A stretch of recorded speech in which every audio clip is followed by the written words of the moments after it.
views and opinions expressed do not necessarily reflect those of Access Fort Wayne, the Allen County Public Library, or any other supporting groups. Good evening, I'm Eric Hackley, and this is HackonomicsTV.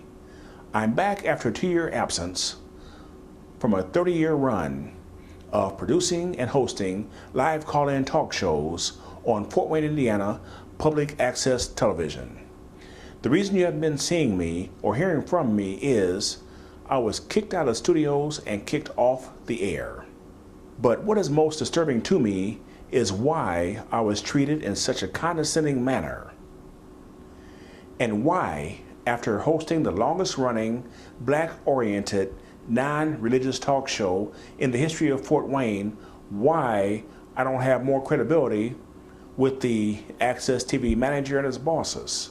I went searching for answers, and I stumbled upon the writings and video commentaries of Neely Fuller Jr. and Dr. Francis Cress Welsing. After reviewing them, I feel more enlightened about the motivations of some people. I feel the show is more diversified because now, in addition to watching the videos on YouTube, you can read about these same people by going to frostillustrated.com, and I'm more focused on the needs and concerns of Fort Wayne black people. Enjoy tonight's show. The title of tonight's show is Don't Be a Quitter. It features restaurateur Bob Hawkins. Bob is a person who gives 100% no matter what he's doing, and he has the best fish in the state. So anytime you come to Indiana, you've got to go by the Hawkins House of Fish. Ladies and gentlemen, I present to you Mr. Bob Hawkins. Well, my grandfather, who I'm named after, Robert Hawkins, I'm not sure what year he came. It was the late 40s, but I know my dad came in 47. Got a job at Pennsylvania Railroad, and a year later, my mom and my siblings came up, February of 48. Well, as a small child, it was some good times and it was some struggling times. My dad, he was a good provider. I never went, as they say, hungry or without any clothes or shoes on my back or anything like that. But as a small child, 3 and 4 years old, I could remember being in a cotton field early in the morning, going to the fields, working, basically all day, 3 and 4 years old. Yes, that was your means of income. That's what everyone did at that time, which would have been in the 40s, I believe, maybe during the war, if I was 3 or 4. Everybody in that little community, it was all black, and my dad was kind of the overseer when they needed someone to pick peanuts, peaches, chop cotton, or pick cotton. He would get a group of the people together, and the man would come, the plantation owners would come with the truck, and there would be 30 or 40 of us waiting to get in this truck and go to the various fields throughout that community to pick cotton and chop cotton and do whatever jobs that needed to be done in that field throughout the day. I remember waking up on a cotton sack, on my mother's cotton sack, and then she would tell me to get on the other side of the row and say, baby, help mama pick some cotton. I was 3 or 4. I wasn't 5 because I would always hold up 5 fingers, and she would tell me I wasn't 5 yet. I would ask her questions, when would I be 5? When I was 4. She told me I had to wait till Santa Claus come. So that's how I knew when my birthday was.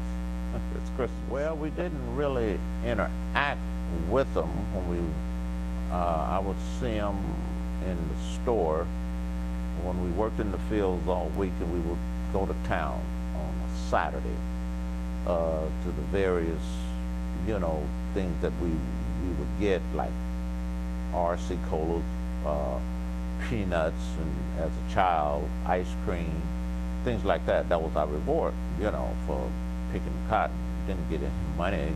The head of the household, which was my dad, had the money. As far as interacting with the white people there, you would just see them in the store, look at them, or you would have to get off the path for them. You basically, as a child, it's kind of instilled in you. I didn't really realize it, but my mom did, and they would tell me, watch your manners, and and watch your place, things of that nature. Yeah. Well, so you wouldn't create a problem, and if you created a problem,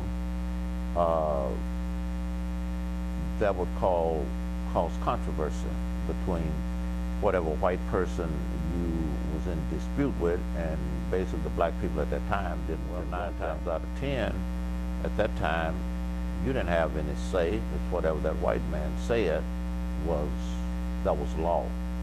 And other than putting in jail or being fined, and that would keep you out of the field from earning income for your family. That's why you basically stayed in line. You learned that as a child, as a small child. That's what you did if you didn't want to get in trouble in the South. When I came to Fort Wayne in the late 40s, still was relatively young. I came out of an all-black community, so I was heartbroken because all of my friends that I went to school with, they were still in Arkansas, and going to a mixed school, all of this was new to me. Went to Harmer grade school, and at that time, it was segregated. That was the first time being around white people on a daily basis was when I went to grade school there. I had a white teacher till I came to Fort Wayne. The teachers that I had, they were black. They were black, and all the kids in school were black. Everyone in my community was black. So the only white people I saw was when we went to town. Didn't really talk with any till I came to Fort Wayne. Towards the put downs, I was a small child, so I wasn't aware. I wasn't confronted by them because I was basically protected. I had an older brother that left the South when he was like 14 or 15. And I didn't know him. He went to Chicago. My mother showed me a picture of him and told me that was my older brother, and he lived in Chicago. But while I was in the South, I never saw him, because until he would come back to visit, but he never lived there. So as far as the put-downs, I wasn't aware of them because I was a small child down. Pretty much, I can remember getting in a fight over Harmer. A white boy called me a nigger.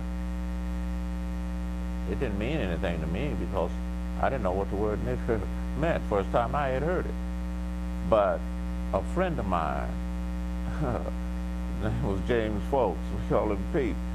He told me, I was maybe 10 or 11, says, you can't let him get away with that. And I said, get away with what? He said, that word he called you. It's just a word to me. But then I found out it was, negative. It was a put down as far as that goes. And that's why I learned basically prejudice and the word nigger and, and all of that. It was here in Fort Wayne.